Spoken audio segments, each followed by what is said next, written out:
আমি আজ সকালেই তাফসীর দেখছিলাম, কুল আল্লাহুম্মা মালিকাল মুলক, হে নবী আপনি বলুন, হে আল্লাহ রাজ্যের মালিক তো আপনি। রাজ্যের মালিক কে? আল্লাহ। গোটা পৃথিবীর মালিক কে? আল্লাহ। বিশ্বব্রহ্মাণ্ডের মালিক কে? আল্লাহ।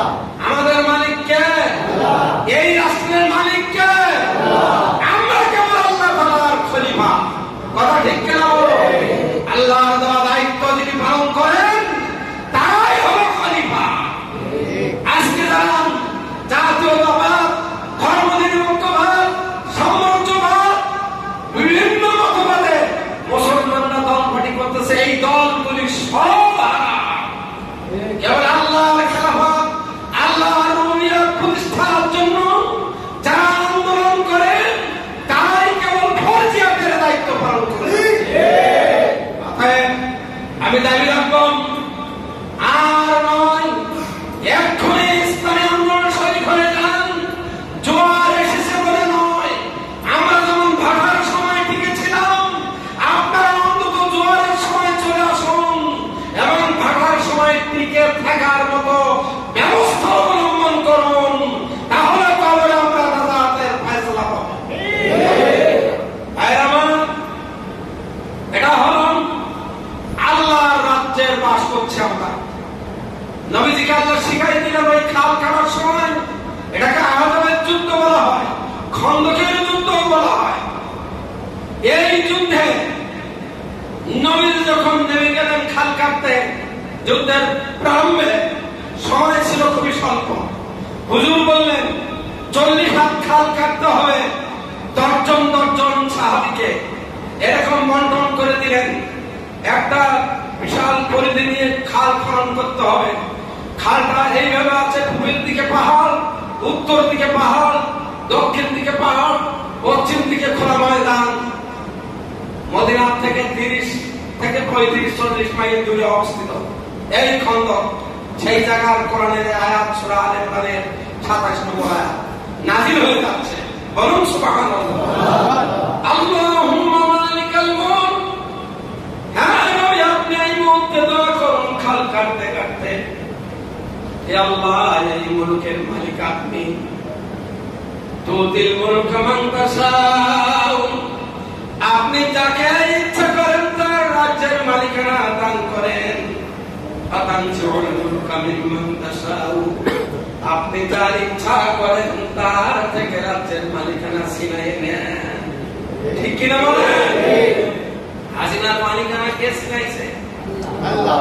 হয়তো ওসিলা কিছু বান্দা হয়ে গেছে, কিন্তু আল্লাহ তাআলা চূড়ান্ত ফয়সালা না হলে হাসিনা সরানো যেত না। শুধুমাত্র সেনাপ্রধান আখরুজ্জামান যদি বলতো যে গুলি চালাও তাহলে সত্য, কিন্তু আল্লাহ এটা করে দিলেন আখরুজ্জামানের গেলে আর গুলি চালিও না। যারা বলুন সুবহানাল্লাহ। এটা আল্লাহ তাআলার চূড়ান্ত ফয়সালা, নইলে তার আত্মীয় সে কেন তার এমপিতে চলে যাবে। এটা আল্লাহর ফয়সালা। আল্লাহ তাকে ইচ্ছা করেন তার ক্ষমতা হরণ করেন, তানজিউ ছেড়ে দেন, ছিঁড়ে দেন। মুলকা মিম্মান তাশাউ, রাজত্ব যার ইচ্ছা করেন। আল্লাহ তাকে ইচ্ছা করেন তুইজ্জু মান তাশাউ, তার ইজ্জত বাড়িয়ে দেন। আবার তার ইচ্ছা করেন তার তুযিল্লু মান তাশাউ, তার ইজ্জত আল্লাহ তাআলা হানি করে দেয়। জঙ্গিবাদ বলে বলে এই দেশে জামাত ইসলামীকে কত বদনাম করা হয়েছে, কত গালি দেওয়া হয়েছে। আপনাদের মনে থাকার কথা, মনিরুল ইসলাম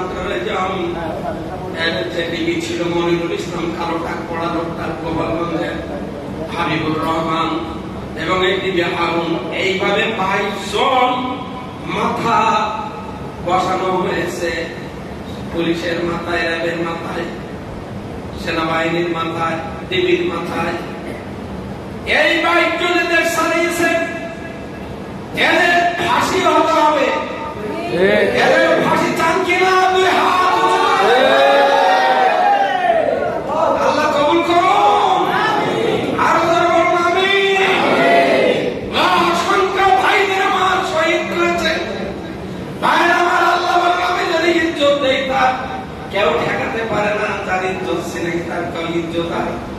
রক্ষা করতে পারে না।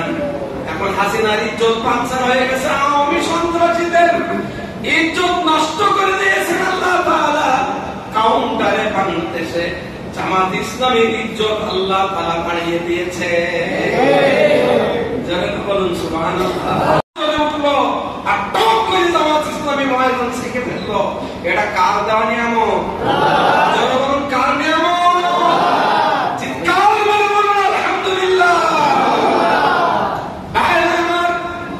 রব্বুল আলামিন বলেন আমার কুদরতি হাতে সব ক্ষমতা। ক্ষমতা কার হাতে? বিয়াদিকাল খায়র, মানে কল্যাণ কার হাতে? এই কল্যাণ জামাত ইসলামের উপরে কে দিয়েছেন? আল্লাহ বলেন ও নবী, তোমার এই খাল খননের মধ্য দিয়ে আমি কল্যাণ দান করে দেব, একটু ওয়েট করো, একটু অপেক্ষা করো।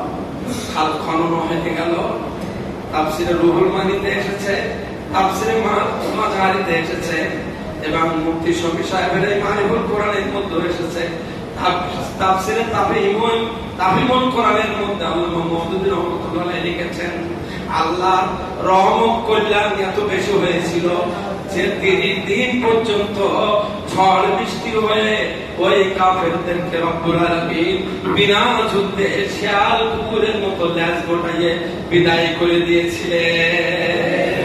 সুবহানাল্লাহ বলে আল্লাহ বলেন ফায়ুহজামুল জামউ ওয়া ইওয়াল্লুনা দুবুর।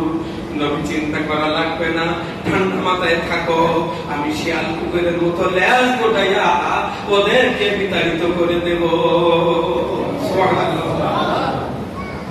শিয়াল আজকে আছে না? বাংলাদেশের বর্তমান প্রেক্ষাপট হলো এই ঘড়িটা একটা ঠিক আছে, ঠিক আছে। বর্তমান বাংলাদেশের প্রেক্ষাপট হলো